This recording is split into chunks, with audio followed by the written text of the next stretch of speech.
محترم دوستو اور معزز پردہ نشین خواتین، اللہ تعالیٰ نے اس دنیا کو دارالامتحان بنایا ہے اور آخرت کو اللہ تعالیٰ نے جزا اور بدلے کی جگہ بنایا ہے۔ حضرات انبیاء علیہم السلام کے ذریعے سے اللہ تعالیٰ نے انسانوں کی رہبری فرمائی اور یہ بات سمجھائی کہ یہ دنیا ہمیشہ رہنے کی جگہ نہیں ہے، بلکہ یہ امتحان کی جگہ ہے۔ الذی خلق الموت والحیات لیبلوکم ایکم احسن عملا، اللہ وہ ہے جس نے زندگی اور موت کو بنایا ہے، اس لیے بنایا ہے تاکہ وہ تم کو پرکھ لیں، تم کو جانچ لیں، تمہارا امتحان کر لیں کہ تم میں سے اچھا عمل لے کر کون آتا ہے۔ ہم سب سے اللہ تعالیٰ کی طرف سے اس دنیا میں اچھے عمل کا مطالبہ ہے کہ دنیا میں رہتے ہم اچھے کام کریں، اور سب سے بڑا اچھا کام، خوبی کا کام، بھلائی اور نیکی کا کام ایمان لانا ہے، کیونکہ ایمان جو ہے وہ تمام بھلائیوں اور تمام خیر کا سرچشمہ ہے، جہاں سے بھلائیاں اور خوبیاں نکلتی ہیں۔ ایمان نہیں ہے تو بنیادی خیر ہی نہیں ہے۔ اگر ایمان ہے تو ایمان کے ساتھ پھر ساری خیر وابستہ ہیں۔ حدیث پاک میں حضرت شیخ رحمۃ اللہ علیہ نے بھی نقل کیا ہے اس کو کہ ایمان کی 70 یا 77 شاخیں ہیں۔ سب سے پہلی چیز لا الہ الا اللہ کا اقرار ہے، اور سب سے آخری چیز اس کی راستے سے تکلیف دہ چیز کو ہٹا دینا، یہ ایمان کا حصہ ہے۔ والحیاء شعبۃ من الایمان، اور حیا جو ہے ایمان کا ایک شعبہ ہے۔ تو یہ ساری خیر جو وابستہ ہیں وہ ایمان کے ساتھ ہیں، جو ایمان اللہ تعالیٰ نے ہمیں ماں کی گود سے عطا فرمایا ہے۔ بچپن ہی ہمارا ایسے ماں باپ کے گھر میں گزرا، بلکہ پیدا ہی اللہ تعالیٰ نے وہاں کیا ہے کہ جہاں سے ہم کو ایمان کا کلمہ ملا ہے، لا الہ الا اللہ محمد الرسول اللہ۔ یہ ہمارے لیے شکر کا مقام ہے کہ ہم اس پر شکر گزار رہیں اور اس کے ہم قدردان بنیں، نعمت ایمان کے، اور کوشش کریں کہ اس کی ہماری کوالٹی، ایمان کی جو کوالٹی ہے اس کا معیار اچھا ہو جائے۔ دنیا کی چیزوں کے بارے میں ہر انسان اس کوشش میں ہے کہ وہ جس معیار پر ہیں اس سے بہتر پر جائے۔ کھانا پینا، پہننا اوڑھنا، ضروریات زندگی میں ہر آدمی اس کی کوشش کر رہا ہے کہ وہ جہاں ہے وہاں سے بہتر پر جائے، اس کو اچھا کریں، کیونکہ دنیا میں اس کا ماحول بنا ہوا ہے اور اسی کو لوگوں نے کامیابی سمجھا ہے۔ چھوٹے گھر والا بڑے گھر کو کامیابی سمجھتا ہے، کم درجے کے کھانے پینے والے یہ سمجھتے ہیں کہ ذرا ہمارا کھانا پینا اچھا ہوگا تو ہم کامیاب ہیں۔ ایسے تمام ضروریات میں جو جہاں ہیں وہاں سے اوپر جانے کی کوشش میں صبح شام رات دن لگے ہوئے ہیں۔ جس کو جتنا موقع ملتا ہے وہ اوپر چلا ہی جاتا ہے، جو نہیں جا رہے ہیں ان کو موقع نہیں ہے،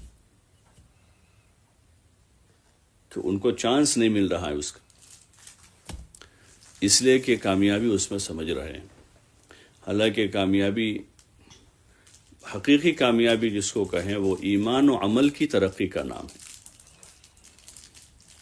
جس میں اللہ تعالیٰ نے اپنے بندوں سے اچھا مانگا ہے کہ اچھا ایمان ہو، اچھی نماز ہو، اچھا روزہ ہو، زکوٰۃ ادا کرتے ہیں تو اچھے طریقے سے ادا کرنا ہو، ایسے ہی اخلاق ہیں تو اچھے اخلاق ہوں۔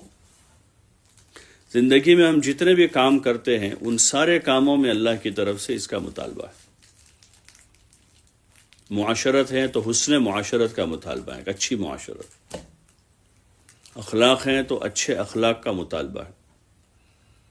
نماز ہے تو اچھی نماز کا مطالبہ ہے. کوئی قرآن شریف کی تلاوت کرے تو اچھی تلاوت کا مطالبہ ہے کہ اچھی تلاوت کرے، اچھی آواز سے تلاوت کرے، اور اس کو اس کے طریقے سے پڑھیں، تجوید کے ساتھ، ترتیل کے ساتھ. اس کا مطالبہ ہے. رتل القرآن ترتیلا. جتنے بھی اعمال ہیں اس کے ساتھ یہ قید بڑھائی ہے، لگائی ہے کہ وہ اچھا سے اچھا عمل ہو، اور اللہ کے وہاں قابل قبول اور اچھا سے اچھا عمل وہ ہے جو حضرت نبی کریم صلی اللہ علیہ وسلم نے کر کے بتایا. اس لیے ہر کام میں نقل اتارنے کو کہا ہے. جتنے بھی کام ہیں زندگی کے، ان سارے کاموں میں ایمان والے بندوں سے، بندیوں سے اللہ تعالیٰ کا مطالبہ ہے کہ وہ حضور پاک صلی اللہ علیہ وسلم کی نقل اتاریں. ایمان میں، نماز میں، علم میں، اخلاق میں، معاشرت میں، معاملات میں، گھریلو زندگی میں، نکاح میں، اور خوشی میں، غمی میں، ہر وقت نقل اتاریں. اسی لیے آپ علیہ السلام کو اسوہ حسنہ بنایا ہے. آپ کے اہل بیت کو اور آپ کے صحابہ کو نمونہ بنایا ہے، امت کے مردوں کے لیے بھی اور خواتین کے لیے بھی. اسوہ حسنہ قرار دیا آپ کے مبارک زندگی کو. لقد کان لکم فی رسول اللہ اسوۃ حسنہ، کہ تمہارے لیے اسوہ حسنہ، بہترین نمونہ حضرت نبی کریم صلی اللہ علیہ وسلم کی ذات ہے. اور آپ علیہ السلام سے دین سیکھنے والے، دین کو سمجھنے والے، وہ آپ کے قریبی لوگ ہیں، آپ کے گھر والے ہیں، اور آپ کے صحابہ ہیں، صحابیات ہیں. آپ سے سب سے زیادہ دین کو جنہوں نے نقل کیا ہے حضرت ابو ہریرہ رضی اللہ تعالیٰ عنہ صحابہ میں، اور صحابیات میں ازواج مطہرات میں حضرت عائشہ رضی اللہ عنہ، جنہوں نے سب سے زیادہ حدیثیں نقل کی آپ سے، آپ کی باتوں کو، آپ کے ارشادات کو، آپ کے اعمال کو نقل کر کے بتایا امت کو. آپ کے دنیا سے پردہ فرمانے کے بعد بہت سارے صحابہ دین کی باتوں کو سمجھنے کے لیے، معلوم کرنے کے لیے امی جان حضرت عائشہ رضی اللہ عنہ کے گھر تشریف لے جاتے تھے اور ان سے معلوم کرتے تھے کہ آپ صلی اللہ علیہ وسلم نے اس موقع پر کیا فرمایا، اس موقع پر کیا کیا ہے. اس لیے ایک صحابی فرماتے ہیں کہ 1/3 علم امی جان کے ذریعے سے ملا ہے. بہت ساری حدیثیں انہوں نے نقل کی، اور حضور علیہ السلام کی عملی زندگی کو انہوں نے دیکھا. آپ کی راتیں دیکھی، آپ کے دن دیکھے، آپ کی خوشیاں دیکھی، آپ کے غم دیکھے، آپ کی نمازیں دیکھی، آپ کے روزے دیکھے، اور اس کو محفوظ کیا. امت پر ان کا بہت بڑا احسان ہے. ابتدائی دور میں جہاں آپ کو سہارے کی ضرورت تھی، آپ کو جانی اور مالی ہر لائن سے مدد کی ضرورت تھی، ایک طرح سے کہیں تو اس وقت آپ کے شانہ بشانہ کھڑی رہی حضرت خدیجہ رضی اللہ عنہ، اور جو کام انہوں نے اس وقت کیا وہ اور کوئی نہیں کر پایا. حضرت خدیجہ رضی اللہ عنہ امی جان، اور آپ کا پورا ساتھ دیا، آپ کے شانہ بشانہ کھڑے رہ کر. اور وہ ان کی حیات، ان کی خدمات، وہ امت کی خواتین کے لیے، اور خصوصاً وہ عورتیں جو ذمہ دار ہیں اپنے گھر میں، ایک تو جوان لڑکیاں ہیں، بچیاں ہیں، یا نوجوان جوڑے ہیں، اور وہ عورتیں جو ذمہ دار ہیں اپنے گھر میں، اپنے معاشرے میں، اپنے ماحول میں، ان کے لیے بہت بڑی رہبری ہے حضرت امی جان حضرت خدیجہ رضی اللہ عنہ کی حیات میں، ان کی زندگی میں. کہ اسلام سے پہلے ان کی حیثیت کیا تھی؟ وہ ایک بزنس وومن تھی، تاجرہ عورت تھی، اور اللہ تعالیٰ نے ان کو بہت نوازا تھا، مالی اعتبار سے بھی اور تجارت کی اعتبار سے اللہ تعالیٰ نے ان کو بڑی ذہانت عطا فرمائی تھی. اور پیچھے جائیں تو ان کا تعلق ایک ایسے خاندان سے تھا جس خاندان میں علم تھا، آسمانی علم تھا. اس خاندان میں آسمانی علم تھا. اس لیے بعض علماء نے لکھا ہے کہ انہوں نے جو حضور علیہ السلام سے نکاح کیا ہے وہ سامنے سے پیشکش کی انہوں نے نکاح کی آپ سے نکاح کرنے کے لیے، اس لیے کہ آپ کے عادات، اطوار، اخلاق کا جو تذکرہ انہوں نے سنا اور آپ کے ساتھ جو ان کا معاملہ ہوا تجارتی لائن سے، اس سے انہوں نے اندازہ کیا کہ یہ کوئی بڑے آدمی ہیں. آپ کی عادتوں سے، آپ کے اخلاق سے، آپ کے کردار سے. اور آپ علیہ السلام سے نکاح کیا اور پھر آپ کو نبوت ملی، وہاں سے لے کر ان کی اپنی وفات تک تقریباً 10 سال کا زمانہ ہے وہ. تو اس زمانے میں آپ صلی اللہ علیہ وسلم کے شانہ بشانہ کھڑی رہی اور ایک بہت بڑی مثال پیش کی ہے قیامت تک آنے والی امت کی خواتین کے لیے. قیامت تک آنے والی عورتوں کے لیے ان کی حیات میں، ان کی زندگی میں بہترین نمونہ ہے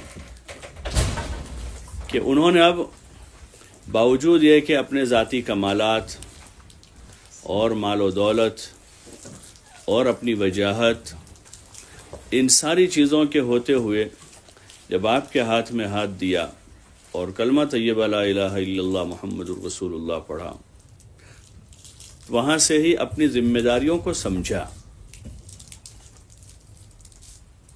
کہ میری ذمہ داری کیا ہے.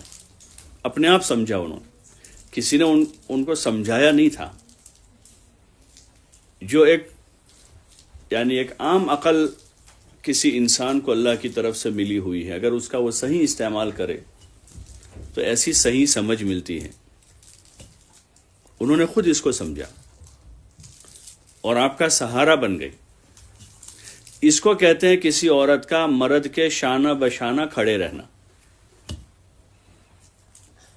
ہمارے زمانے میں بھی آواز لگی ہے کہ عورت بھی مرد سے کم نہیں ہے، وہ بھی کندھے سے کندھا ملاوے مردوں کے. تو اس کا کیا مطلب ہے کہ ایک خاتون، ایک عورت اپنے شوہر سے، اپنے والد سے، اپنے بھائی سے، اپنے بیٹوں سے یا زمانے کے مردوں سے وہ کندھا ملاوے، شانہ بشانہ کھڑی رہے. اس کا کیا مطلب ہے کہ وہ راستے میں اس کے ساتھ ہاتھ میں ہاتھ ڈال کے چلے گی؟ یہ اس کا مطلب ہے کہ وہ بھی مردوں کی چال چلے گی، جیسے مرد چلتا ہے ایسی چال چلے گی وہ. کہ اس کا صحیح مطلب یہ ہے کہ وہ ذمہ داریوں کو سمجھیں کہ ذمہ داری کیا ہے، اور وہ مردوں کی ان ذمہ داریوں میں ان کی مددگار بنے. اس میں بہترین نمونہ ہے حضرت خدیجہ رضی اللہ عنہ کہ حضور علیہ السلام پر آنے والے جتنے حالات تھے وہ 10 سال میں، اور وہی حالات کا زمانہ تھا آپ کا. 13 سال مکہ کی آپ کی زندگی پوری گزری ہے، لیکن حضرت خدیجہ رضی اللہ عنہ کا وصال ہو گیا مکہ ہی کی زندگی میں. اور ان کی وصال کا جو سال ہے اسی سال ابو طالب کا بھی انتقال ہوا تھا. حضور علیہ السلام نے اس سال کا نام رکھا تھا عام الحزن، غموں کا برس، غموں کا سال ہے. کہ ایک طرف بہت بڑا سہارا تھے ابو طالب، باوجود ہے کہ مسلمان نہیں تھے لیکن آپ کی حمایت کرتے تھے، اور مکے میں ان کی آنکھوں کی شرم تھی. اور دوسری طرف آپ کا بہت بڑا سہارا تھی حضرت خدیجہ رضی اللہ عنہ، جنہوں نے اپنی جان، اپنا مال، اپنا وقت، اپنی عزت، آبرو، سب کچھ آپ پر، آپ کے دین پر قربان کیا ہوا تھا. حالانکہ آپ سے نکاح سے پہلے کی جو ان کی زندگی ہے، اور خصوصاً نبوت ملنے سے پہلے کی جو زندگی ہے ان کی، کہ اس میں ان کے پاس مال و دولت ہیں، بڑی تجارت ہے، کھانا پینا ہے، رہنا سہنا ہے، حاجتیں پوری ہو رہی ہیں، اور ایک عزت کی زندگی ہے، ان کا ایک نام ہے.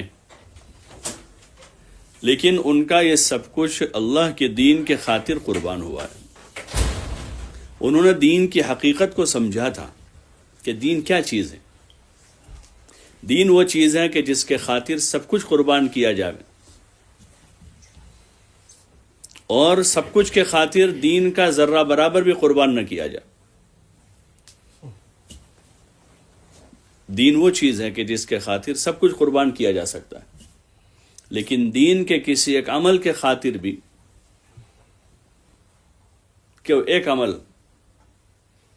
اس کے خاطر سب کچھ قربان تو ہو سکتا ہے، جان جا سکتی ہے، مال جا سکتا ہے، آبرو جا سکتی ہے، لیکن دین، پوری دنیا کے خاطر دین کا کوئی ایک عمل بھی قربان نہیں ہو سکتا۔ اس کی مثالیں اور نظیریں ملتی ہیں صحابہ کی زندگی میں، کہ پل جھپکنے کے برابر وہ کہہ رہے ہیں کہ پل جھپکنے کے برابر ہم ایمان نہیں چھوڑ سکتے۔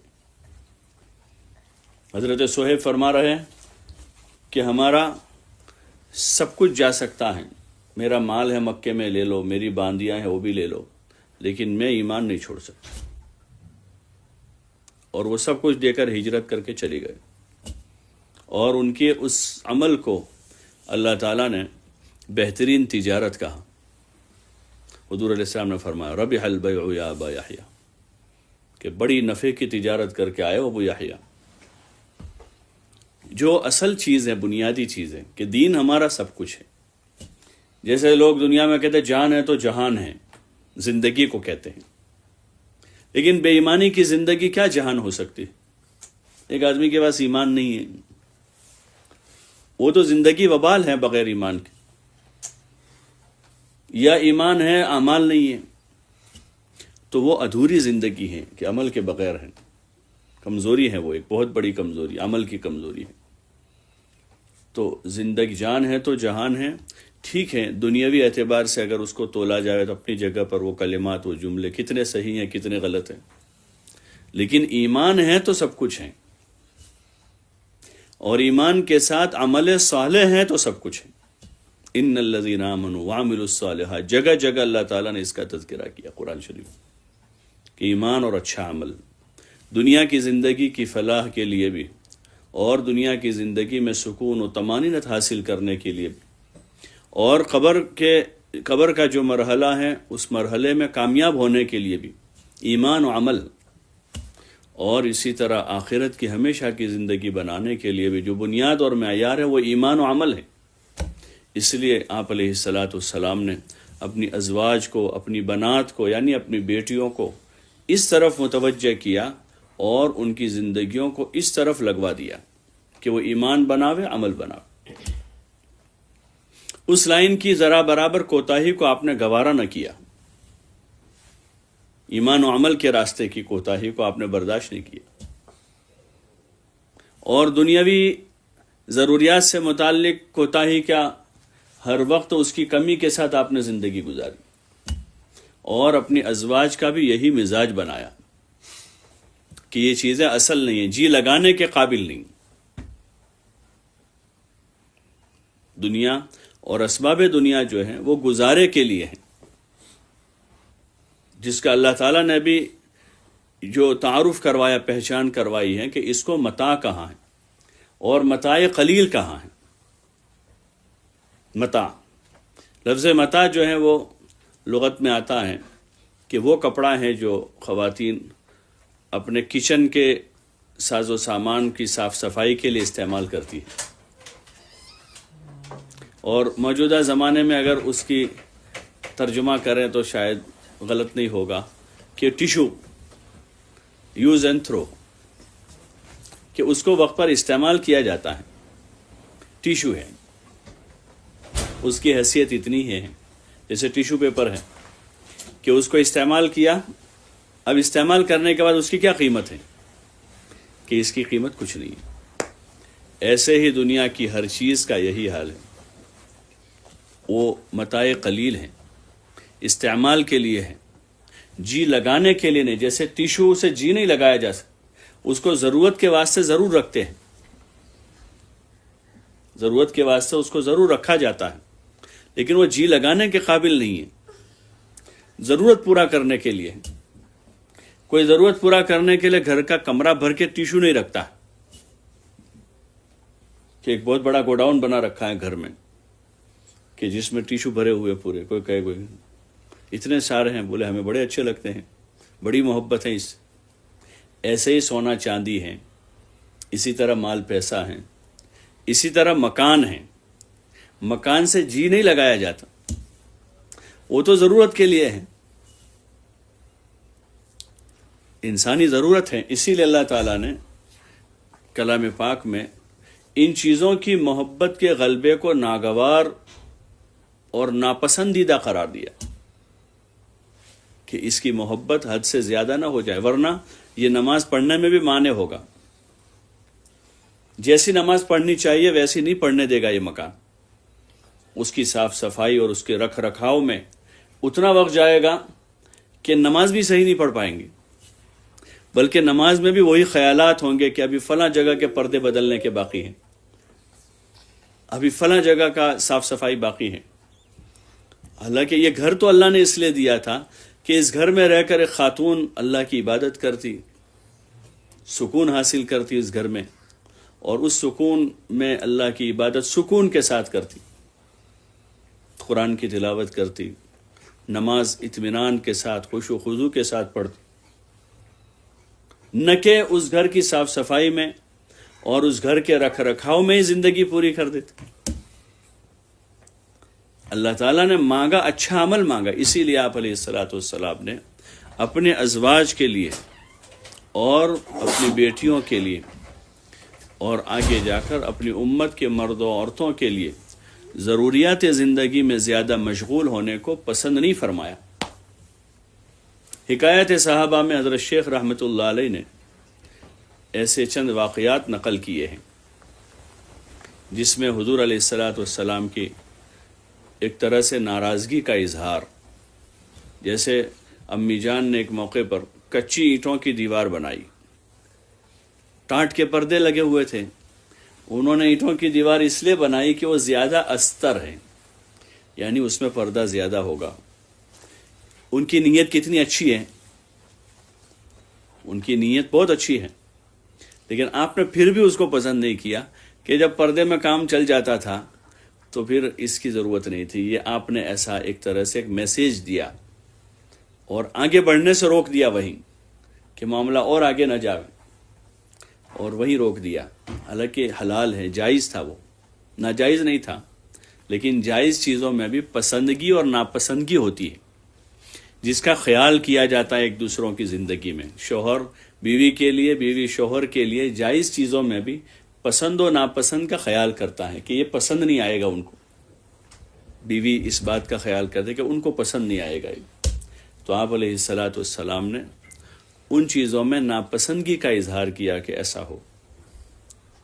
آپ نے اپنے گھر میں زیادہ ساز و سامان رکھنے میں آپ نے پسند نہیں کیا، تو ازواج مطہرات نے آپ کی اس پسند کو جو زیادہ نہ رکھنے کی تھی اس پر آپ کا خیال کیا اور زیادہ ساز و سامان اپنے گھروں میں نہیں بڑھایا۔ اور آپ کو کیوں پسند نہیں تھا؟ اس لیے کہ اس کا زیادہ ہونا عموماً غفلت میں ڈال دیتا ہے، اللہ سے غافل کر دیتا ہے۔ نماز، تلاوت، ذکر، دعا، ایک قسم کا ایک خاص دھیان جو بندے کو یا بندی کو روزانہ اللہ سے قریب کرے، اس میں یہ چیزیں مانع ہو جاتی ہیں، اس میں چیزیں رکاوٹ ڈال دیتی ہیں۔ جیسے انسانی غیرت کا تقاضا ہوتا ہے کہ کوئی بیوی اپنے شوہر کو چھوڑ کر کہیں اور راغب ہو ذرا برابر بھی، تو یہ بہت زیادہ برا کام ہے، بہت زیادہ برا کام ہے انسانی برادری میں۔ دین و شریعت کے لحاظ سے تو ہے ہی، لیکن انسانی برادری کے عام عرف میں بھی یہ کام بہت ہی برا شمار ہوتا ہے کہ وہ اس سے ہٹ کر کہیں اور ذرا برابر بھی متوجہ ہو، تو یہ غیر مناسب ہے۔ تو اللہ تعالیٰ کی ذات سے کٹ کر، اس سے ہٹ کر، اس کی مخلوق میں سے کسی اور مخلوق کی محبت کا اس کی محبت کے مقابلے میں بڑھ جانا، چاہے وہ مال دولت ہو، سونا چاندی ہو، زمین جاگیر ہو، مکان ہو، یا مکان کے اندر کی چیزیں ہو، وہ بہت زیادہ ناپسندیدہ۔ آپ علیہ السلام نے اس کو پسند نہیں فرمایا، اور یہاں تک کہ اور آگے معاملہ ایک موقع پر وہ پیش آیا کہ جب فتوحات ہو گئی، فتوحات کے دروازے کھل گئے، اور خیبر فتح ہوا تو آپ صلی اللہ علیہ وسلم نے لوگوں کو بہت مال دیا، غریبوں کو، یتیموں کو، بیواؤں کو، مسکینوں کو، اور درجہ بدرجہ جو حق والے لوگ تھے ان کو بہت بھر بھر کے دیا آپ نے۔ ایسے موقع پر امہات المومنین نے یہ سمجھا کہ اب فتوحات ہو گئی، پہلے تو فتوحات نہیں تھی تو ہمارا جو نفقہ تھا اور ضروریات جو زندگی تھی ہماری، وہ ایک لیول تھا اس کا جو بہت کم درجے کا تھا۔ اب شاید فتوحات ہوئی ہے تو آپ کو یاد دلانا چاہیے کہ جب آپ اتنا سارا لوگوں کو دے رہے ہیں تو اب ہمارا جو آپ علیہ السلام 1 سال کا نفقہ دیتے تھے ازواج کو، درمیانی نفقہ، تو اس پر یاد دہانی ہوئی جب آپ کو تو آپ سخت ناراض ہوئے، بہت زیادہ ناراض ہوئے آپ۔ ایسی ناراضگی زندگی میں کبھی نہیں ہوئی آپ اپنی ازواج سے، اس لیے کہ آپ علیہ السلام سمجھ رہے تھے کہ یہ چیز ان کے لیے نفع کی نہیں ہے، یہ نفع کی چیز نہیں ہے بلکہ نقصان کی چیز ہوگی، اور آپ کی اس ناراضگی کا پر اللہ تعالیٰ نے بھی مہر لگائی، گویا کہ منشأ خداوندی بھی یہی ہے، منشأ خداوندی بھی یہی تھی، اور اللہ تعالیٰ نے مہر لگائی کہ اگر آپ کو دنیا کی زیب و زینت چاہیے، تعالین امتعکن واسرحکن سراحا جمیلا، تو پھر آ جائیے، آپ مال دولت لے لیجئے، سونا چاندی لے لیجئے، مکان اچھا بنا لیجئے، جو کچھ لینا ہے لے لیجئے، لیکن آپ ہمارے ساتھ اب نہیں رہ سکتی۔ اللہ تعالیٰ نے کہا کہ آپ ان سے کہیے کہ اگر وہ مال و متاع چاہتی ہیں دنیا کا تو ان کو آپ جو ہے دے دیجئے اور ان کو اچھے طریقے سے رخصت کر دیجئے، اور اگر وہ اللہ رسول کو چاہتی ہیں تو پھر اسی حال میں رہیے۔ ازواج مطہرات کی سمجھ دیکھیے کہ انہوں نے بھی حضور کے ساتھ رہ کر سمجھ حاصل کی تھی دین کی، اور دلوں میں دنیا کے لیے جگہ نہیں تھی، ورنہ اس وقت ان کو فیصلہ کرنے کا حق تھا۔ آج ہم دیکھیں ہمارے عرف میں، ہمارے معاشرے میں، ہماری سوچ ایک ایمان والی خاتون ہے، ایک دیندار عورت ہے، جب بیٹے کا مسئلہ آتا ہے تو عموماً یہی ہوتا ہے کہ ہمارا مطمع نظر دنیا ہے، کہ ان کے پاس کتنی دنیا ہے، ان کا گھر کیسا ہے، کتنا سونا چاندی ہے، کتنی زمین جاگیر ہے، کیسی جاب ہے، کتنی آمدنی ہے، اسی کے تذکرے ہیں گھروں میں، اور اس کے تذکرے اس وجہ سے ہیں کہ دل میں وہ بسا ہوا ہے۔ اس محنت کے ذریعے سے جو بنیادی چیز مطلوب ہے یہی ہے کہ دل ان چیزوں کی محبت سے خالی ہو کر اللہ رسول کی محبت سے سرشار ہو جائے، اللہ کی محبت دل میں ہو، رسول صلی اللہ علیہ وسلم کی محبت ہو، اور دین کی محبت ہو۔ اسی لیے آپ نے نکاح کے معاملے میں ہی فرمایا تھا فَاظْفَرْ بِذَاتِ الدِّينِ تَرِبَتْ يَدَاكَ، کہ دیندار عورت لا کر کامیاب ہو جا۔ نکاح کی 4 بنیادیں بتائی آپ نے، لمالہا ولی جمالہا ولی حسبہا ولی دینہا، کہ مال کی بنیاد پر نکاح ہوتا ہے، لجمالہا حسن و جمال کی بنیاد پر نکاح ہے، ولی حسبہا اور حسب نسب کی بنیاد پر نکاح ہے، اور ولی دینہا اور دین کی بنیاد پر نکاح ہے۔ تو دیندار کا انتخاب کر کے کامیاب ہو جائیے، تربت یدا آپ نے فرمایا۔ تو اس مبارک کام کے ذریعے سے یہ چیز چاہی جا رہی کہ ہمارے دل کے رجحان بدل جائے، ہماری ترجیحات بدلے۔ اس وقت ہماری ترجیح دنیا ہے، مال و دولت ہے، زمین جاگیر ہے، سونا چاندی ہے، حسن و جمال ہے، یہ ترجیح نہیں ہے۔ ٹھیک ہے، اگر ہماری اصل ترجیح کے ساتھ یہ چیز جمع ہو جاتی ہے تو مفید ہے۔ ترجیح اللہ کا دین ہے، ترجیح ایمان ہے، ترجیح جو ہے وہ عمل صالح ہے، ترجیح اچھے اخلاق ہے، ترجیح آخرت کی فکر ہے، کہ ان چیزوں کو زندگی میں ترجیح دے کر زندگی گزاری جاوے۔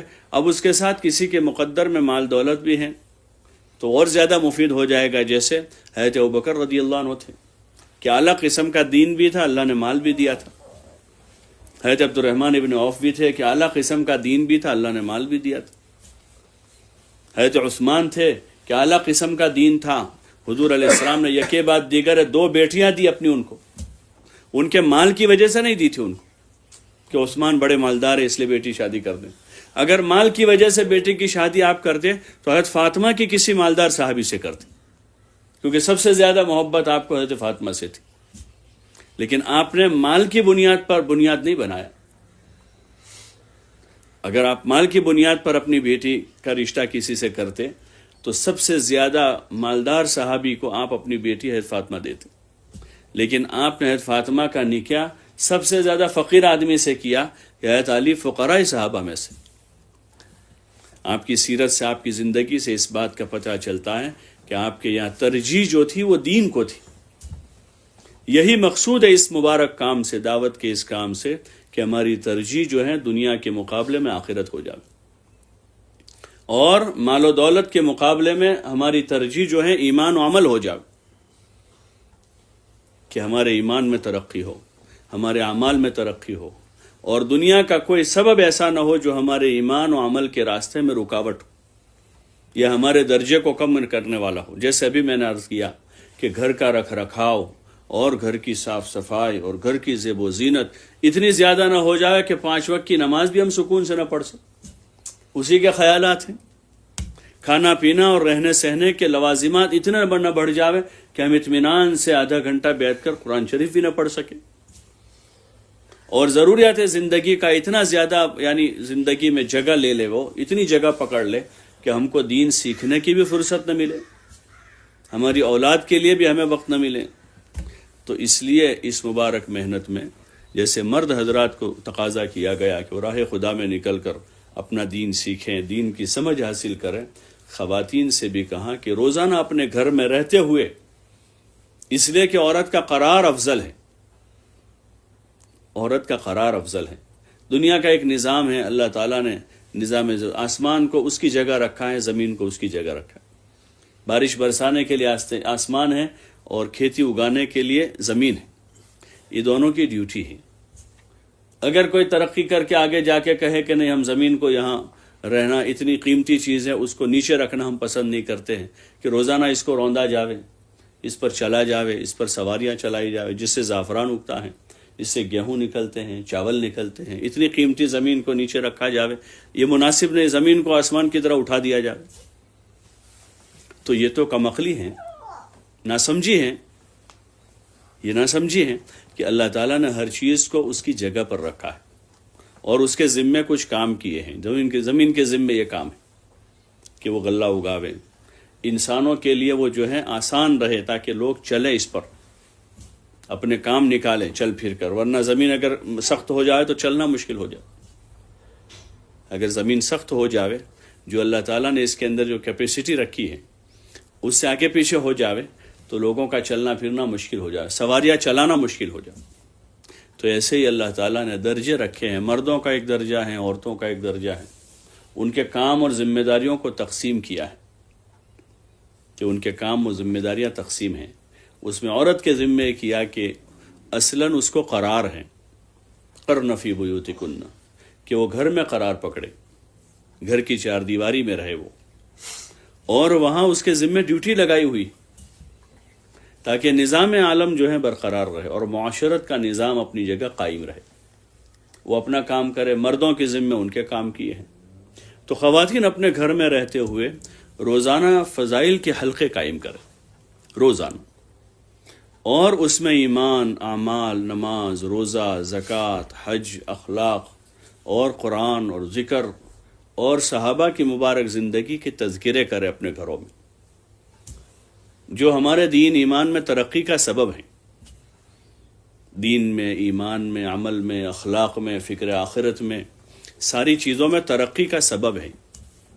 اور ایک طرح سے کہیں کہ ہمارے لیے، ہمارے بچوں کے لیے یہ بنیادی سبجیکٹ ہیں.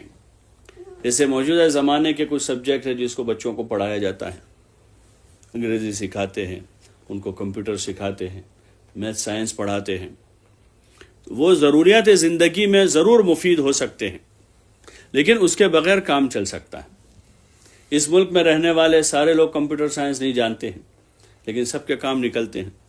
اس ملک میں رہنے والے سب لوگ میتھ سائنس نہیں جانتے ہیں، لیکن سب کے کام نکلتے ہیں. اس ملک میں رہنے والے سب لوگ لوئر نہیں ہیں، سب ڈاکٹر نہیں ہیں، لیکن سب کے کام نکلتے ہیں. لیکن جو بنیادی یہ تعلیم ہے دل سے متعلق عقائد کی اور جسم سے متعلق اعمال کی، ان عقائد و اعمال کی ضرورت ہر مرد ہر عورت کو ہے، اس کے بغیر کام نہیں چلے گا۔ جیسے آنکھوں کی روشنی سب کو ضرورت ہے، ماں کی روشنی سے بچوں کا کام نہیں چلے گا۔ باپ کے پاس آنکھوں کی روشنی ہے، بچوں کے پاس نہیں ہے، تو ان کا کام نہیں چلے گا۔ ان کو اپنی ضرورت ہے، زندگی میں آنکھوں کی روشنی کی ضرورت ہے۔ ایسے ہی علم الہی کی جو روشنی ہے اس کی سب کو ضرورت ہے۔ جیسے میں نے آگے مثال دی کہ میتھ سائنس کے بغیر کام چل جائے گا۔ چند لوگ پڑھے لکھے ہوں گے، ان کے ذریعے سے کہ محلے میں بستی میں ایک لوئر ہوگا، 25 لوگوں کا مسئلہ ہے، ان کا کیس لڑ لے گا۔ ایک ڈاکٹر ہوگا، 200 250 300 آدمیوں کا علاج کر لے گا۔ اب ان کو ڈاکٹر بننے کی ضرورت ہے۔ لیکن یہ جو تعلیم ہے، ایمان و عقائد کی تعلیم ہے اور نماز اور اعمال ہے، اس کی مثال ایسی ہے جیسے آنکھوں کی روشنی ہے کہ ہر ایک کو اپنی خود کی روشنی چاہیے۔ حضور علیہ السلام والا علم جو ہے وہ روشنی کی طرح ہے، رہبری کرے گا وہ، اور اس سے زندگی کا معیار ٹھیک ہوگا، صحیح اور غلط کی تمیز آئے گی، کامیابی اور ناکامی کا پتہ چلے گا۔ اس وقت ہم یہ سمجھ رہے ہیں کہ جو کرائے کے گھر میں وہ ناکام ہے، جس کا اپنا گھر ہے وہ کامیاب ہے۔ ہم یہ سمجھ رہے ہیں جس کے پاس آمدنی زیادہ ہے وہ کامیاب ہے، جس کے پاس آمدنی کم ہے وہ ناکام ہے۔ ہم یہ سمجھ رہے ہیں کہ جس کے پاس اعلیٰ تعلیم وہ کامیاب ہے، جن کے پاس ادنا تعلیم ہے دنیاوی وہ ناکام ہے۔ ایسا نہیں، بلکہ کامیابی اور ناکامی کا معیار جو ہے ایمان و کفر ہے۔ کامیابی اور ناکامی کا معیار جو ہے عمل صالح اور عمل غیر صالح ہے، جو اللہ نے معیار بنایا کہ ایمان والے کامیاب ہوں گے، ایمان والے ہی سربلند رہیں گے، یہ اللہ کا فیصلہ ہے، اور غیر ایمان والے ذلیل ہوں گے، ناکام ہوں گے، دنیا میں بھی آخرت میں۔ عمل والے اچھے عمل والے کامیاب ہوں گے۔ ان الذین آمنوا وعملوا الصالحات کانت لهم جنات الفردوس نزلا، اور ان الذین آمنوا وعملوا الصالحات سیجعل لهم الرحمن ودا، کہ ایمان و عمل صالح جو ہیں وہ کامیاب ہیں، ان کی محبت دلوں میں ڈالی جائے گی، ان کو جنت الفردوس میں بھیجا جائے گا۔ اور جن کے اچھے عمل نہیں، جنہوں نے کفر کیا ہے، جنہوں نے عمل میں کوتاہی کی ہے، کمزوری رکھی ہے اپنے عمل میں، تو ایسے لوگ دنیا میں ناکام ہوں گے، آخرت میں ناکام۔ یہ سمجھ حاصل کرنی ہے ان تعلیم کے حلقوں کے ذریعے سے۔ اس لیے اپنے گھر میں بچوں کو لے کر بیٹھیں، خود بھی ہم سمجھنے کی کوشش کریں۔ اچھا کھانا منع نہیں ہے، اچھا پہننا منع نہیں ہے۔ اللہ نے مال دیا ہے، حیثیت دی ہے، تو آدمی کو اچھا کھانا پینا اس کے لیے جائز ہے۔ لیکن جیسے میں نے عرض کیا کہ کھانے پینے کو دل لگا دینا، اسی میں جی لگا رہے ہر وقت، صبح شام رات دن، کھانے میں، کپڑوں میں، جوتوں میں، زیور میں، سواری میں، گھر کے رکھ رکھاؤ میں، یہ بری چیز ہے کہ اس میں دل نہ اٹکنا چاہیے، کہ دل اٹکا رہے اللہ میں، کہ ہر وقت انتظار رہے کہ نماز کا وقت ہو گیا، اب نماز پڑھنی ہے، اور نماز اطمینان سے پڑھنی ہے۔ یہ ترقی کی علامت ہے کہ اب نماز اطمینان والی ہو گئی، کہ پہلے ایسے ہی پڑھ لیتے تھے، وقت بے وقت کر دیتے تھے، کبھی دیر ہو جاتی تھی، کبھی قضا بھی ہو جاتی تھی۔ اب یہ ہو گیا کہ فکر پیدا ہوئی کہ اب نماز قضا نہیں ہو رہی، بلکہ بے وقت نہیں ہو رہی، اول وقت نماز ہو رہی۔ پھر آگے گئے ہیں، نماز کے رکوع سجدے اچھے ہو گئے، اور آگے بڑھے ہیں کہ نماز میں خشوع پیدا ہوا ہے، کہ اب دھیان جم رہا ہے نماز میں۔ جیسے جو چیز رغبت کی ہوتی ہے، رغبت کی چیز، اس کو کھانے میں آدمی مزے لیتا ہے، رغبت کی چیز مل جائے تو کیسے مزے لے کر کھاتے ہیں، آدھا گھنٹہ گزر جاتا ہے کھانے میں۔ حالانکہ بہت سے لوگوں کو دیکھتے ہیں کہ ان کے پاس ٹائم شارٹ ہوتا ہے، وہ 10 منٹ میں کھا لیتے ہیں، وہ ضرورت کا کھانا کھاتے ہیں، 10 منٹ میں کھا لیتے ہیں۔ اور گھروں میں دسترخوان لگتے ہیں، شادیوں میں، دعوتوں میں دسترخوان لگتے ہیں، 1-1 گھنٹہ چلتا ہے۔ تو نماز ایسی ہو جاوے جیسے دسترخوان چلتا ہے، کہ اطمینان کے ساتھ ہے، سکون کے ساتھ ہے، اور نوافل کی کثرت ہو جاوے فرائض کے ساتھ ساتھ، جیسے حضور علیہ السلام کی زندگی میں ملتا ہے، ازواج مطہرات کی زندگی میں ملتا ہے۔ امی جان کو صبح حضور علیہ السلام نے دیکھا کہ وہ مصلی پر تھی، اور آپ چاش کے وقت آئے 2 ڈھائی 3 گھنٹے کے بعد، تو اسی مصلی پر ہیں کہ وہی نماز میں۔ حضرت عائشہ رضی اللہ عنہ فرماتی ہے کہ آپ علیہ السلام بعض مرتبہ اتنا لمبا سجدہ کرتے تھے کہ ایک موقع پر مجھے لگا کہ شاید آپ کی روح قبض ہو گئی ہے، سجدے میں، اتنا لمبا سجدہ کیا. تو پھر میں نے ذرا، مجھے دل میں خدشہ ہوا تو آپ کے پیر کے تلوے پر ہاتھ لگا کے دیکھا، کیونکہ جب روح قبض ہو جاتے تو سب سے پہلے پیر ٹھنڈا ہوتا ہے، وہیں سے روح نکلتی ہے. تو میں نے ہاتھ لگا کر دیکھا تو آپ کا تلوا گرم تھا، تو مجھے اطمینان ہوا کہ نہیں، آپ زندہ ہیں. اتنا لمبا سجدہ کیا آپ. کہ اب یہ علامت ہے کہ اللہ میں جی لگ رہا ہے تو نماز لمبی ہو جائے گی. کسی سے تعلق ہو جاتا ہے تو اس کے ساتھ بیٹھک لمبی ہو جاتی. ایک بہن کو اپنی بہن سے تعلق ہے، جب دو بہنیں جمع ہوتی ہیں تو 1 گھنٹہ 1.5 گھنٹہ 2 گھنٹے گزر جاتے ہیں باتیں کرتے ہوئے. ماں کی بیٹی کہیں دور رہتی ہے، وہ بیٹی آتی ہے، اس سے تعلق ہے تو بعض مرتبہ رات گزر جاتی ہے پوری اس سے باتیں کرنے، کہ اس سے تعلق ہے. اسی لیے حضرت شیخ رحمۃ اللہ علیہ نے فضائل نماز میں اللہ کے نیک بندوں کی نمازوں کے قصے لکھے ہیں، اور نیک بندیوں کی نماز کے قصے لکھے. دیکھو یہ ان کی راتیں، ان کی راتیں تتجافا جنوبہم عن المضاجع یدعون ربہم خوفا وطمعا، کہ ان کے پہلو اپنی خوابگاہوں سے جدا رہتے ہیں. یہ رات میں بستروں پر نہیں ہیں، رات میں اللہ کے سامنے کھڑے. ان کی نماز لمبی ہو گئی، ان کی تلاوت کی کثرت ہو گئی کہ 7 دن میں قرآن ختم کر دیتے، 1 منزل روز کی. یہ عام معمول تھا صحابہ کا. منزل ہے نا، 7 منزل ہے قرآن شریف، تو ان کے عام معمول یہ تھا کہ 1 منزل روز کی پڑھتے تھے. یہ یعنی عام معمول یہ تھا. اور نہ کچھ لوگ وہ تھے جو 2 دن میں ختم کرتے تھے، کچھ وہ تھے روزانہ کرتے تھے، ان کے واقعات لکھے ہیں. کچھ وہ تھے جو 3 دن میں ختم کرتے تھے، لیکن عام معمول یہ تھا کہ 7 دن میں 1 ختم کر دیتے تھے. تو یہ ہے کہ جی دنیا سے آخرت کی طرف لگ رہا، اللہ میں جی لگ رہا. یہ مقصود ہے اس تعلیم سے، کہ تعلیم کے ذریعے سے ہمارے دل کی توجہ جو ہے اللہ کی طرف بڑھے. اس لیے نماز کے، روزوں کے، ذکر کے، عبادت کے فضائل ہیں، اور کتنے فضائل ہیں. دنیا کے پیسوں اور ڈالر کا فائدہ سامنے ہے تو اس پیسے کے خاطر، ڈالر کے خاطر گھنٹوں لگا دیتے ہیں. اگر یہ فضائل سامنے ہوں گے، جیسے صبح صبح 2 رکعت کو اشراق کی پڑھتا ہے، تو حدیث شریف میں آپ علیہ السلام نے فرمایا کہ اس کو مقبول حج اور عمرے کا ثواب ملے گا. آپ علیہ السلام نے تہجد کے بارے میں اپنی امت سے کہا، علیکم بقیام اللیل فإنہ دأب الصالحین من قبلکم، کہ قیام لیل کا اہتمام کریں، اس لیے کہ تم سے پہلے کے نیک لوگوں کا یہ شیوا ہے. زمانے کے معروف لوگوں کی جو حرکتیں ہیں وہ لوگ کرتے ہیں. زمانے میں بچوں کو، بچیوں کو دیکھتے ہیں کہ اپنی زندگی میں وہ اسٹائل کرتے ہیں، کپڑوں میں، جوتوں میں، بال بنانے میں، پھرنے میں، چلنے میں. کن کی اسٹائل کرتے ہیں؟ سیلیبریٹیز کو لوگ کرتے ہیں کہ بھائی یہ لوگ معروف ہیں، مشہور ہے دنیا میں، تو ان کے حضور علیہ السلام کہہ رہے ہیں کہ داب الصالحین، کہ نیک لوگوں کا یہ شیوا ہے کہ وہ رات میں اللہ کے سامنے کھڑے ہو کر نماز پڑھتے. تو تم بھی اس کے اہتمام کرنا، ان کی نقل اتارنا جو نیک لوگ تھے. تو یہ مطلوب ہے ان تعلیم کے ذریعے سے گھر میں، کہ گھر میں نماز کی فضا بنے، بچے بچیاں نمازی بنے، بچوں میں بچیوں میں دینی شعور اور احساس بیدار. دین ایک رسم بن کر نہ ہو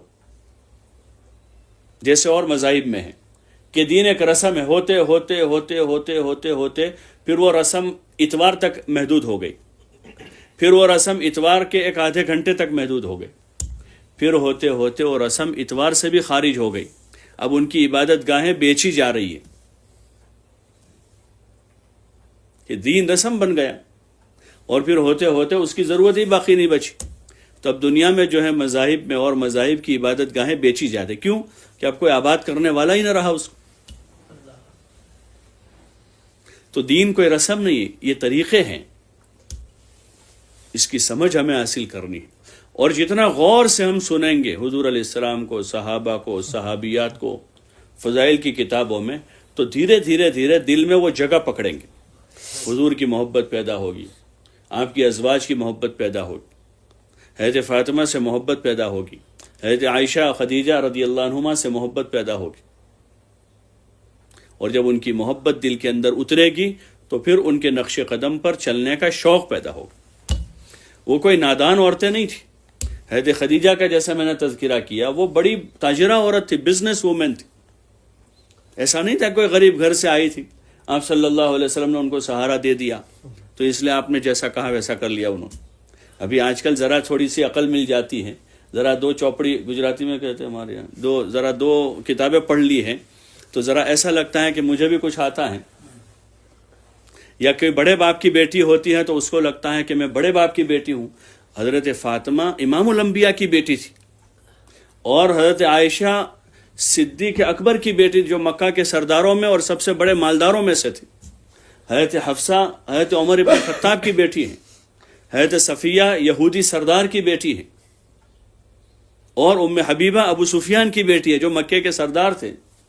ایسا نہیں تھا، ایسی بات نہیں تھی کہ وہ کوئی ایسے یعنی گرے پڑے گھروں سے آ رہی تھی۔ انہوں نے ان کا یہ سلیکشن تھا، ان کی مجبوری نہیں تھی کہ مجبوری میں کوئی غریب عورت ہو، پڑھی لکھی نہیں ہے، کسی کے ساتھ بھی گزارا کر لے، وہ ایسا نہیں ہے۔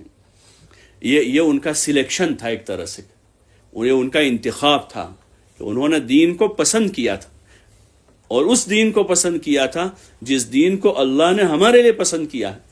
یہ عقل مندی کی بات ہے کہ اللہ کے پسندیدہ دین کو ہم پسند کر لیں، اس میں ہمارے لیے عافیت ہے، اور اس پر ہم فخر کے ساتھ عمل کریں گے اپنے اس دین پر کہ یہ وہ دین ہے جس دین پر حضور نے عمل کیا ہے۔ اس دین پر ہم اس لیے عمل کر رہے ہیں کہ اس دین پر ازواج مطہرات نے زندگی گزاری ہے، اور اس دین پر ہم اس لیے عمل کر رہے ہیں کہ اس دین پر حضور علیہ السلام کی بیٹیوں نے زندگی گزاری ہے، جو سب سے بڑے باپ کی بڑی بیٹیاں تھیں، انہوں نے اس پر زندگی گزاری ہے۔ تو اس لیے یہ سمجھ حاصل کرنی ہے ان کتابوں کے ذریعے سے، اور فضائل سن کر اپنے دلوں میں اس کا ایک اہتمام و عظمت بٹھانا ہے۔ نماز، روزہ، اللہ نے مال دیا ہے تو زکوٰۃ ہے، اور مال دیا ہے تو زندگی میں ایک مرتبہ حج ہے، اس کی روح کے ساتھ۔ کوئی بھی چیز روح کے ساتھ ہے، جاندار ہے، بھئی سبزی ہے باسی ہو گئی، بدبودار ہو گیا، اب اس میں روح نہیں بچی ہے۔ سالن ہے، چاہے کتنا مہنگا سالن تھا، یہ کتنا اچھا تھا، لیکن اس کے اندر بدبو آ گئی، روح نہیں ہے اب اس میں۔ اس کا ظاہر تو دور سے دکھ رہا ہے کہ پورا پتیلا بھرا ہوا ہے، لیکن اس کے اندر روح نہیں ہے۔ ایسے ہی کوئی جانور دیکھ لیں کہ اگر وہ اس کے اندر کی روح نکل گئی ہے تو چاہے کتنا قیمتی گھوڑا تھا، اس کی قیمت اس کی روح سے تھی۔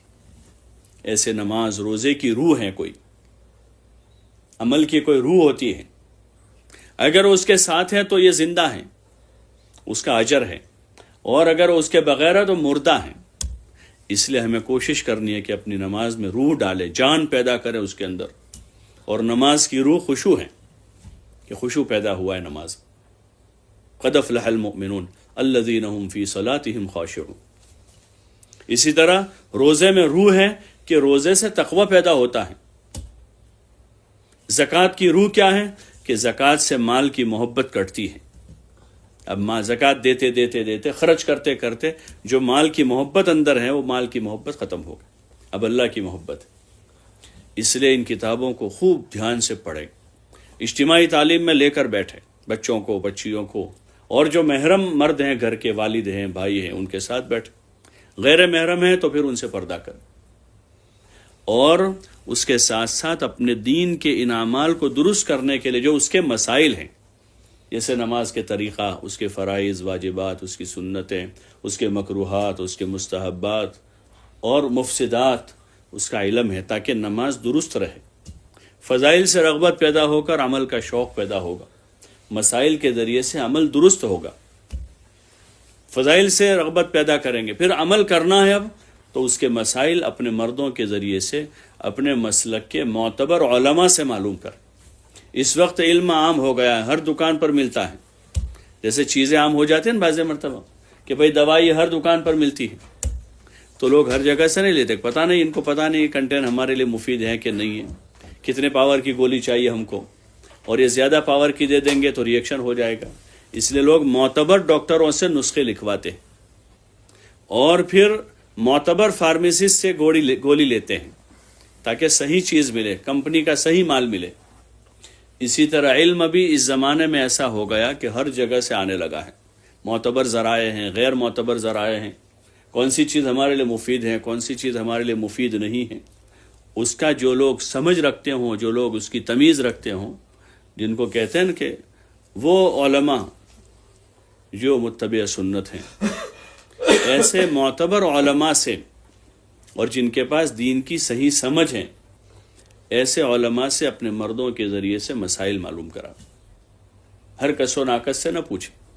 اور پھر مزید اوپر کہ یہ سوشل میڈیا کا دور ہے، ہر آدمی مسئلے بیان کرتا ہے، ہر آدمی مسئلے بیان کرتا ہے۔ سوشل میڈیا پر بہت سارے وہ آتے ہیں نا بولنے والے، لکھنے والے، تو وہ ہر آدمی اپنے حساب سے بولتا ہے، کوئی کہیں سے سن کے آتا ہے، کوئی کہیں سے سن کر آتا ہے، اور ان کے پاس پورا علم نہیں ہے۔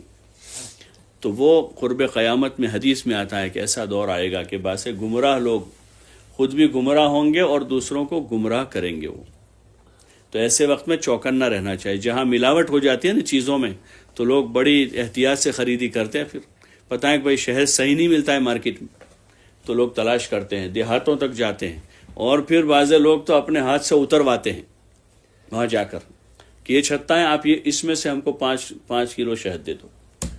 سونے چاندی میں ملاوٹ ہونے لگی تو پھر لوگوں نے اس میں احتیاط شروع کیا کہ ہر جگہ سے نہیں لیتے اب، کہ بھائی ملاوٹ والا ہوگا وہاں۔ تو ایسے گھی میں ملاوٹ ہونے لگی تو ہر جگہ سے نہیں لیتے، بلکہ ایسی جگہوں سے حکومتوں کو ادارے بنانے پڑے، حکومتوں کو ادارے بنانے پڑے تاکہ ملاوٹ والی چیزیں عام نہ ہو جائیں۔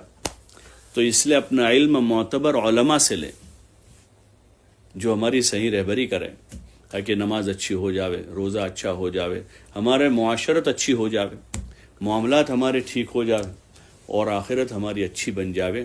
اس کے لیے اپنے ضرورت کے جو مسائل ہیں اپنے گھر کے مردوں کے ذریعے سے معلوم کراوے، اور ان مسائل کی روشنی میں ہماری زندگی ہوگی، عمل ہوگا تو وہ عمل قابل قبول ہوگا۔ ورنہ مسئلے کا علم نہیں ہے اور زندگی بھر عمل کرتے رہے، لیکن کوئی فریضہ چھوٹ رہا تھا،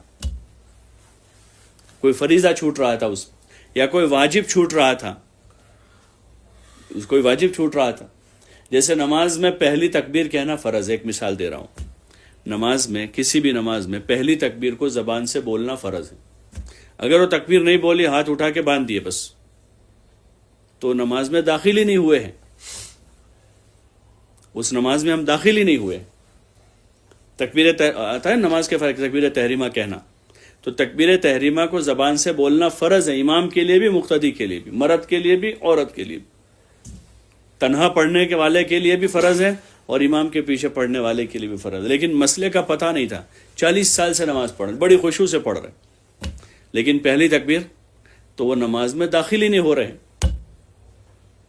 جیسے بہت قیمتی فون ہے، موبائل، آئی فون ہے، اور نمبر اس پر لکھا بھی، لیکن ڈائل نہیں کیا اس کو، اور فون لگا کے بات کر رہے ہیں، تو جائے کہ بات ہوگی کچھ، وہ بھائی اتنا مہنگا فون ہے، وہ کہہ رہے بات ہی نہیں ہو پا رہی، تو آپ نے ڈائل تو کیا نہیں اس کو۔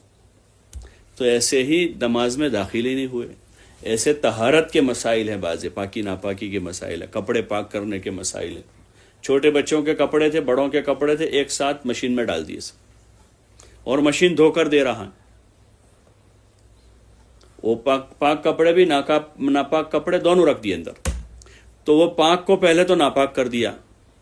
وہ پاک کپڑوں کو خالی صاف کرنا ضروری تھا، ان کو پاک کرنے کا تو مسئلہ ہی نہیں تھا، ایک مرتبہ پہ دھو لیتے تو وہ تو پاک ہی تھے پہلے سے، اس کو تو خالی صاف کرنے کا تھا۔ لیکن یہ بچوں کے کپڑوں کی وجہ سے وہ بڑوں کے کپڑے بھی ناپاک ہو گئے، اور پھر ان کو اس کے قاعدے کے حساب سے 3 مرتبہ دھویا نہیں، تو وہ چاہے صاف تو ہو گئے لیکن وہ پاک نہیں ہوئے۔ تو اس کے مسائل ہیں ضروریات زندگی میں۔ دنیاوی چیزوں میں کتنا احتیاط لوگ کرتے ہیں، باریک باریک چیزوں کو سیکھتے ہیں۔ یہ ہمارا دین ہے، یہ ہمارا مذہب ہے، اس کا علم حاصل کرنا ضروری ہے۔ اس لیے علم سیکھیں، اپنے بچیوں کو اس کا علم سکھاویں۔ دنیاوی فنون ہیں، حسب ضرورت سکھا دیں، لیکن وہ نہیں ہوں گے۔ آج کی دنیا میں بھی پڑھے لکھے کم ہیں، ان پڑھ زیادہ ہیں۔ دنیاوی لائنز آپ پوری دنیا کا سروے کریں گے نا، حکومتیں سروے کرتی ہیں کہ بھئی کتنے پڑھے لکھے ہیں، کتنے فیصد ریشو بنا ہے، کتنا پڑھنے کا وہ بنا ہے، تو اس میں آج بھی وہی ہے کہ ان پڑھ کم ہیں، اور عموماً دیکھا یہ جاتا ہے جن کے پاس ضروریات زندگی کا علم کم ہے اور وہ اپنے حساب سے اپنی ضرورتیں پوری کر رہے ہیں قدیم طریقوں پر، وہ لوگ آج بھی زیادہ سکھی زندگی گزار رہے ہیں۔ اگر سروے کریں گے نا دنیا بھر میں، تو وہ لوگ خوشحال زیادہ، ان کے پاس شکایتیں کم ہیں، ان کے پاس شکایتیں کم ہیں. آپ افریقہ کے ملکوں میں جائیے، پورے شہروں سے گزر جائیں گے، کوئی ایک شکایت کرنے والا نہیں ملے گا کہ وہ اپنی زندگی پر مست ہیں. ان کو بعد 2 وقت کھانا نہیں ہے لیکن شکایت نہیں ہے، صبر ہے. تو اس لیے اپنے بچوں کو یہ سبق سکھانے ہیں، ان کو صبر سکھانا ہے، شکر سکھانا ہے، اخلاق سکھانے ہیں، خدمت سکھانی ہے، اور اس کے ساتھ ضرورت زندگی کا کوئی علم ہے وہ بھی سکھا دیں، کوئی حرج نہیں.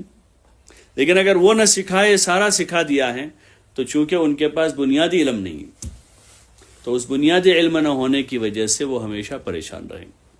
اس لیے اس کی کوشش کریں اپنے گھر میں ماحول بناویں کہ قرآن کی اچھی تعلیم ہو، حضور پاک صلی اللہ علیہ وسلم کی مبارک زندگی کی اچھی تعلیم ہو، اور اس کے ساتھ ان کو دنیاوی ہنر فن سکھا دیں گے تو انشاءاللہ یہ اولاد ضائع نہیں ہوگی، اللہ ان کو ضائع نہیں کرے گا. نیک لوگوں کی اولادوں کو ضائع نہیں کرتا تو جن اولاد کی زندگی میں خود نیکی آ جائے گی وہ کیسے ضائع ہو جائے گی؟ جو سورہ کہف میں جو قصہ ہیں اور جو دیوار حضرت خضر نے سیدھی کر دی تھی، اس کا وہی وجہ بتائی کہ ان کے والدین نیک تھے، اور مفسرین نے لکھا کہ ان کے نہیں، ان کے 7ویں پشت میں کوئی نیک آدمی تھے. اس نیکی کی وجہ سے اللہ تعالیٰ نے ان کی خاندان کے ان یتیموں کے حال پر رحم کیا اور مستقل ایک تکوینی نظام چلایا. حضرت خضر علیہ السلام کو بھیجا موسیٰ علیہ السلام کے ساتھ اس بستی میں، اور ان کے مال کی حفاظت کی اللہ تعالیٰ نے. 7 پشتوں میں نیک لوگ تھے. تو جو ماں باپ اپنے بچوں کو خود ہی نیکی سکھا دیں گے تو وہ ان کی زندگی کبھی برباد نہیں ہوگی. اس لیے کوشش اس کی کرے بچیوں کو بھی اچھی تعلیم دیں، اور اچھی تعلیم سے مراد یہ ہے کہ ان کو دین سکھاوے، ان کو اچھے اخلاق سکھاوے، ان کو خدمت کرنا سکھاوے. زمانے کے دھارے کو ہم بدلیں، ہم اس دھارے میں بہہ نہ جاویں. چونکہ اس ماحول میں جو دنیا کے اس طرف کے ممالک کا ماحول ہے، ان کے بعض چیزیں بڑی مفید اور بڑی اچھی ہیں، لیکن بعض چیزوں میں ان کے پاس وحی کا علم نہیں.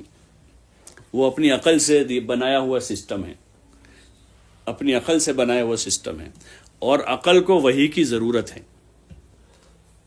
عقل کو جو ہے نا وحی کے علم کی ضرورت ہے، اس کے بغیر وہ صحیح رخ اختیار نہیں کرتی. تو اس لیے ہمارے پاس وحی کا علم ہے، ان کے پاس، یہ مسکین ہے بیچارے، یہ مسکین ہیں اس رخ سے دیکھیں تو ان کے پاس وحی کا علم نہیں. حضور علیہ السلام وحی کا علم لے کر آئے تو اس وحی کے علم کے ساتھ صحابہ ایران گئے، روم اور فارس گئے. تو جو اس زمانے کی دو بڑے کلچر تھے اور 2 بڑی سلطنتیں تھیں، وحی کے علم کے ساتھ صحابہ گئے تو ان کو متاثر کیا، ان سے متاثر نہیں ہوئے. اس لیے ہم بھی کوشش کریں کہ اس کلچر سے ہم متاثر نہ ہو، اور اس ماحول سے بلکہ ہم مؤثر ہو اس ماحول میں. حضور علیہ السلام والا، ازواج مطہرات والا، صحابہ والا جو نظام ہے معاشرت کا، اس نظام کو ہم اپنے گھروں میں قائم کریں، اپنے خاندانوں میں اس کو قائم کریں، اور اس سے اوپر جا کر، چونکہ یہ دین جو ہے کسی خاندان اور گھر کے لیے نہیں ہے. آپ علیہ السلام کو رحمت للعالمین بنایا، لیکن ابتدا اپنے خاندان سے کروائی آپ کو، انذر عشیرتک الاقربین، اور پھر اپنے قرب و جوار کے لیے آپ کو کہا گیا لتنذر ام القری ومن حولها، اور پھر آپ کو رحمت للعالمین بنایا. تو آپ نے اپنے اس دین کو عالمی سطح سے برپا کیا ہے. تو اس لیے آپ مردوں سے بھی اور خواتین سے بھی ہماری گزارش ہے، کوشش کریں اس متاثر نہ ہو چمک دمک سے. ہم متاثر نہیں ہوں گے یہاں کے اسباب سے، بلکہ ہم اپنے دین کے ساتھ یہاں مؤثر بنیں گے اور ان کے حال پر رحم کریں گے. آپ کو رحمت للعالمین بنایا ہے، ہم رحمت للعالمین کی امت ہیں، ہم ان کے پاس جائیں گے. مرد حضرات جو ہیں گھر گھر ملاقاتوں میں جاتے ہیں، تو اس میں چاہے عرب ہو، عجم ہو، چاہے وہ یورپین ہو، امریکن ہو، کینیڈین ہو، سب سے ملیں گے، ہر کلمہ گو سے ملیں گے. اور خواتین کی جو محنت ہے اس میں ہفتہ واری تعلیم کے حلقے ہیں. تو کوشش کرے جس محلے میں حلقہ ہے اس محلے کی تمام عورتیں وہاں جڑ رہی، چاہے وہ عرب ہو، عجم ہو، یورپین ہو، اور کسی ملک سے ہو، کسی رنگ سے ہوں، سب کو جوڑے گا. ایسی زبان پر سب کو جمع کر دے جو زبان سب کے لیے کامن ہو. جیسے عموماً مقامی زبان ہوتی ہے، یہاں انگریزی ہے، اس پر ان کو جمع کر دیں. ایسا انتظام کریں اپنی تعلیم میں، اپنے مسجد کے اعمال میں، جو بزرگوں کا طریقہ رہا کہ جو سارے لوگوں کو قریب کر دے، ایسی زبان پر سب کو جمع کر دے تاکہ ان کا جڑنا آسان ہو جائے۔ بعض مرتبہ زبان، رنگ جو ہے وہ جڑنے میں مانع ہو جاتی، تو ہماری کوشش یہ ہو کہ ہم امتی ہیں، ہم کسی ایک ملک سے نہیں ہیں، وہ ہمارا ایک پیدائشی تعلق ہے، کسی سرزمین سے ہوتا ہے کسی کا، لیکن ہم حضور علیہ السلام کی امت ہیں، آپ کو رحمت للعالمین بنایا ہے۔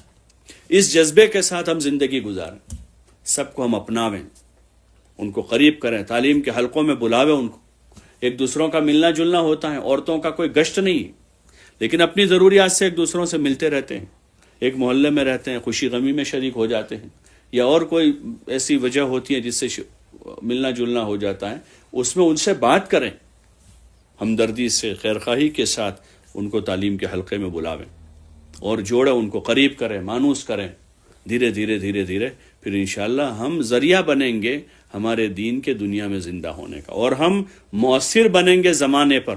ہم مؤثر ہوں گے تو متاثر نہیں ہوں گے۔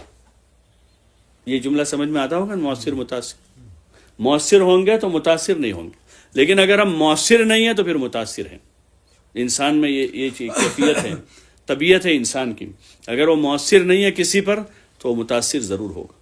تو ہم اپنے دین کے ساتھ، ایمان کے ساتھ، اعمال کے ساتھ، حضور والی مبارک زندگی کے ساتھ ہم لوگ زمانے پر مؤثر بننے کی کوشش کریں گے، اور اس کا راستہ دعوت، اپنی زبان سے بھی، اپنے عمل سے بھی۔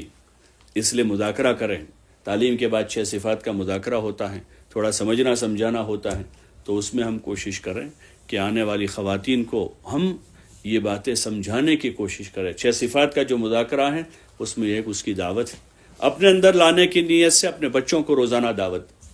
جن خاندانوں میں، گھرانوں میں ہماری آمد و رفت ہیں، رشتہ داری کی وجہ سے، تعلقات کی وجہ سے، خوشی غمی میں آتے جاتے ہیں، وہاں ان کو دعوت دیں، اور اسی طرح ہفتہ واری تعلیم کے حلقے میں دعوت دیں۔ پھر اللہ موقع دے تو اپنے شوہر کے ساتھ، محرم کے ساتھ سہ روزہ لگا، مزید 2-3 بار سہ روزے لگیں، عشرہ لگاویں۔